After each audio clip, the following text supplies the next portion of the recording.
Hi again, everybody. My name is Greg Anderson, and today I want to talk about this Ford Explorer. Now, just another quick thought.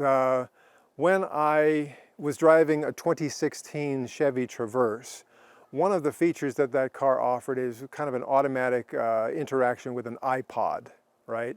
Or when I plugged my phone into the car, it would act as though I had plugged an iPod into the car, right? So iPod, what's that? Well, they used to have a thing that wasn't a phone that played music, right?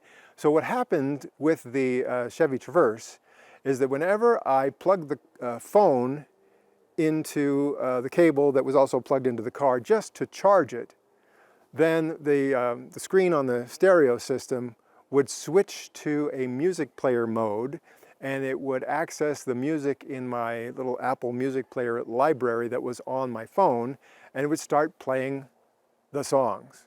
And it would always start from the first song, right? Alphabetically speaking. So there's a Styx album called Paradise Theater from the 1980s.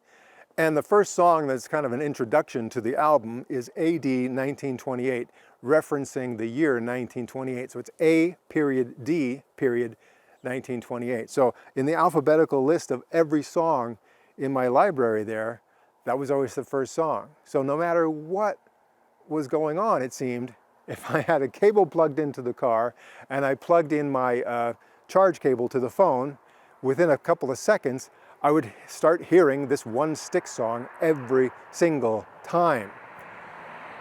And I thought, I don't know why it was designed that way. Very bad design. I remember talking with a coworker and he had a similar system in his car, and there was some song by Prince that started with the letter A. So when he plugged in his phone to the car to charge the phone, or even if you wanted to listen to whatever music it was, it would always start with this one Prince song.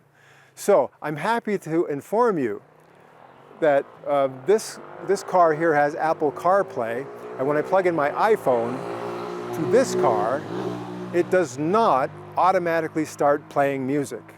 It might automatically go to maps, or if I was already doing something on there. And I should be more specific. When I had the Chevy Traverse, if I had already been listening to something else on the phone, maybe a different song or a playlist or a podcast or something like that, then I plug it in to the charge cable, it would within a moment transfer whatever was on the phone into the sound system of the Traverse. So it didn't always go to the Styx song if I was already listening to something else. But if I wasn't already listening to something, it would always go to the Styx song, which was rotten. So anyway, the good news, Apple CarPlay on this, I don't have any really great experience with Android devices. Not that I have had a bad experience, I just don't have any experience with Android phones and things like that. But I just wanted to let you know, good news, if you've got that one Styx album in your phone and you plug it into here, it's not going to play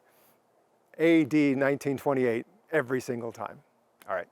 I have more to say about the infotainment system, but I'll say it on another video coming soon, because I really want to explore this Ford Explorer. I've enjoyed it, and I thought I'd tell you about it. And if you're thinking of this or some other similar vehicle, a lot of the features that I'm going to be talking about will probably be similar, especially if you're used to an older car like I am.